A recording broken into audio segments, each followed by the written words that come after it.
OneFM et One TV présentent la rubrique Émile Frey Genève Acacia. Émile Frey Genève Acacia, plus qu'un agent BMW et Mini. Soyez les bienvenus dans la rubrique Émile Frey Genève Acacia avec mes invités de ce soir. Alexandre Farago, directeur d'Émile Frey Genève Acacia, en pleine forme. En pleine forme, salut, bonsoir à tous. David Stutz, le chef des ventes BMW. Bonsoir à tous. Et puis David Rodriguez qui nous revient pour la première fois en cette nouvelle année. Bonne année David. Bonne année à tous. Chef des ventes Opel Citroën DS, et d'ailleurs tout à l'heure on parlera des utilitaires électriques de la gamme. Effectivement. Mais avant ça, c'est David Stutz qui va nous parler de BMW et des nouveautés 2022, puisqu'on sait pas mal de choses sur cette année qui nous attend, et vous avez eu la chance même de voir ces véhicules en avant-première, je crois. Oui, 2022, ce sera une grosse année pour BMW, parce qu'on a quasiment sur toute l'année, on est rempli de nouveautés ou de facelift. Les facelifts, qu'est-ce que c'est ? C'est quand le véhicule, dans sa phase d'existence, passe les 3-4 ans et il y a des phares qui changent comme ça. C'est pas un renouvellement, mais c'est un facelift, on appelle ça. On va commencer par le mois de janvier par la série de coupés qui sera déclinée avec encore une fois pour les fanas avec le 6 cylindres biturbo qui va se nommer 240 XI. Ils appellent ça la reine du drift. On verra. On a pu l'avoir, mais pas l'essayer. On a au mois de février, on a le nouveau Active Tourer qui est là vraiment une toute nouvelle voiture qui est assez incroyable. On en a parlé dans les émissions précédentes. Au mois de mars, on a la i4, qui est cette fameuse limousine 100% électrique, avec une version standard et une version M50i qui sera une M50 qui sera en 4 roues motrices, avec pas mal des grosses autonomies pour ce genre de voiture-là. Donc ça, on se réjouit aussi de voir, qu'on a pu essayer avec Alexandre à Munich au mois d'octobre. On a la série 8 qui a un léger facelift, donc c'est pas énorme, qui arrivera aussi au mois de mars. Il y a un calandre qui est restylé. Juillet, alors ça c'est intéressant, on a l'Active Tourer hybride, on en parle maintenant depuis quelques années, avec un nouveau moteur hybride. Ils annoncent 326 chevaux avec les deux moteurs cumulés, donc ça sera nouveau dans l'Active Tourer. La série 3 qui sera en version un petit peu restylée aussi, qui sera toujours pour le mois de juin-juillet. Au mois d'août, Alexandre a eu le coup de foudre sur le nouveau XE7. J'avais demandé le coup de cœur dans tout ça. Ah ouais, écoute, le nouveau XE7... c'est waouh. C'est waouh. C'est waouh. Ouais, total. Ouais, ça sera différent. Ça sera vraiment une face avant complètement différente ils appellent ça un facelift, mais on pourrait quasiment dire une nouvelle voiture, en tout cas pour la partie avant du véhicule. Pour les auditeurs, on peut le décrire, ce XE7 ? Alors en fait, on change de style BMW finalement, principalement au niveau des phares, et les phares c'est un petit peu difficile à décrire. Le type de véhicule déjà. Alors on est sur du SUV premium. Très grand SUV premium, absolument. Le XE7 c'est le plus grand véhicule qu'on ait actuellement.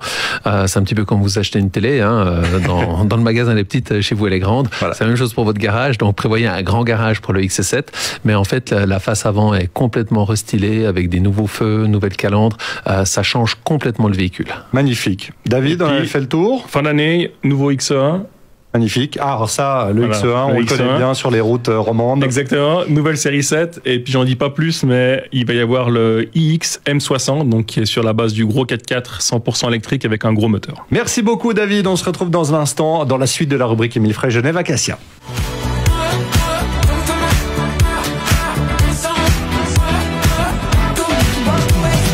Nous sommes de retour dans la rubrique Émile Frey Genève Acacia.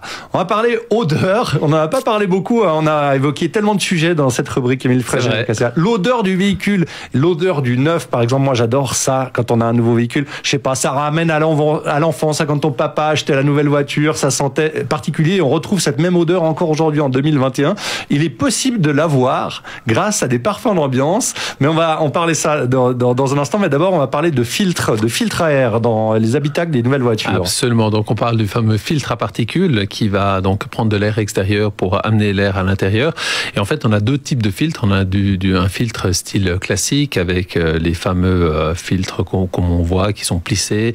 Et puis on a également les filtres qui ont du charbon actif. Et le charbon actif, le gros avantage ça va enlever les odeurs, enlever les bactéries et rendre l'air plus pur à l'intérieur du véhicule. À l'intérieur du véhicule. Donc ça, c'est un plus, on va dire.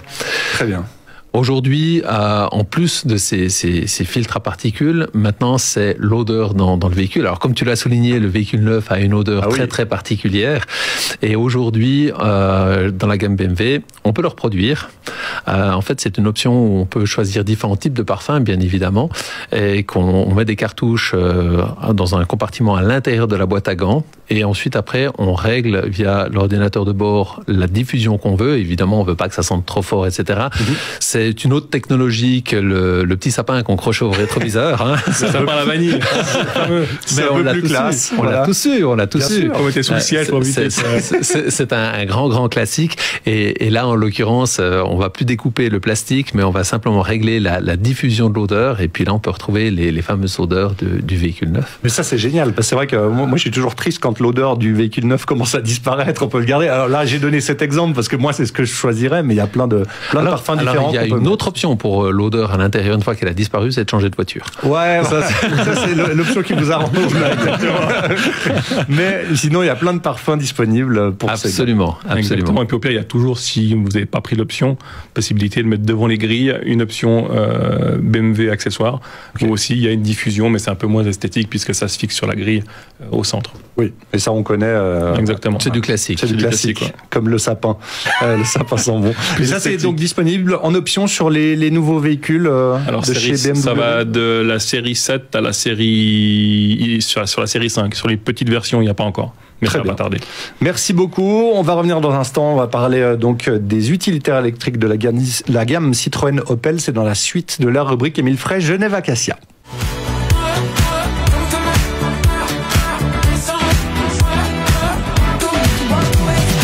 La rubrique Émile Frey Genève Acacia, c'est cette émission dans laquelle on vous fait découvrir tous les véhicules de la gamme Émile Frey Genève Acacia et notamment Opel et Citroën dont s'occupe David Rodriguez. On va parler des utilitaires qui sont plutôt très reconnus dans ces marques-là. Exactement. Et qui ont tendance à s'électrifier de plus en plus. Il ne faut pas que ça effraie non plus les professionnels du secteur parce que les autonomies sont communiquées et de manière assez transparente. Hein. Exactement. C'est-à-dire que donc ça fait maintenant 2 ans qu'on parle de plus en plus de véhicules électriques et dans un premier temps c'était essentiellement les véhicules de tourisme et aujourd'hui on voit que cette transformation, cette mutation en fait a lieu aussi sur les véhicules utilitaires. Donc aujourd'hui chez Citroën on peut annoncer que toute la gamme est aujourd'hui électrifiée, c'est-à-dire que qu'on prenne un Berlingo, qu'on prenne le Jumpy et qu'on prenne le Jumper, c'est le dernier véhicule qu'on a électrifié chez nous, toute la gamme est disponible dans les versions électriques. Les véhicules restent malgré tout configurables, modulables et flexibles en fonction des demandes des différents artisans, des différents corps de métier, mais la chose sur laquelle vraiment on insiste, c'est vraiment sur l'autonomie qui est annoncée pour les véhicules, parce que pour nous c'est important d'être transparent quant à l'autonomie du véhicule. On sait que les artisans ils roulent jamais avec des voitures à vide. Il est clair que pour nous, chez Citroën, on a voulu, quand on a annoncé les autonomies, on donne des autonomies en fait avec 50% de charge dans le véhicule. Il est évident que les artisans roulent jamais avec des voitures qui sont complètement vides. Donc les autonomies qu'on annonce aujourd'hui, donc à peu près 280 km pour le Berlingo, 330 km pour le Jumpy et 350 km pour le Jumper, ce sont des autonomies avec 50% de charge sur le véhicule. Donc 50% de charge, pas charger la batterie, au niveau du poids du véhicule. Voilà, au niveau du poids du véhicule. Ouais. Après, nous, notre rôle, il est clair que c'est un véhicule, comme on disait tout à l'heure avec Alex, c'est des véhicules qui sont surtout aujourd'hui destinés à une utilisation locale, à une utilisation urbaine.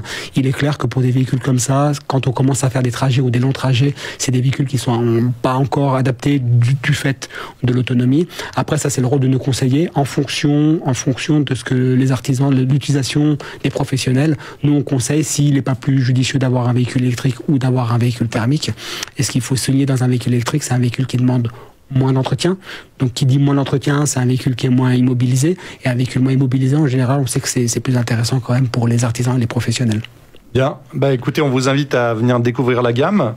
Alors, ces véhicules électriques sont disponibles donc en van, ils sont aussi disponibles pour des véhicules, pour des transports de personnes. Ouais. Donc, on peut avoir aujourd'hui le Space Tourer, par exemple, en transport de personnes, en version complètement électrique, avec une autonomie jusqu'à 330 km. Merci beaucoup, David. Merci, messieurs. Belle soirée. Belle soirée à tous. Très bonne soirée. Et on retrouve bien sûr la rubrique Émile Frey Genève Acacia en vidéo sur le Facebook de OneFM et sur One TV. Ciao.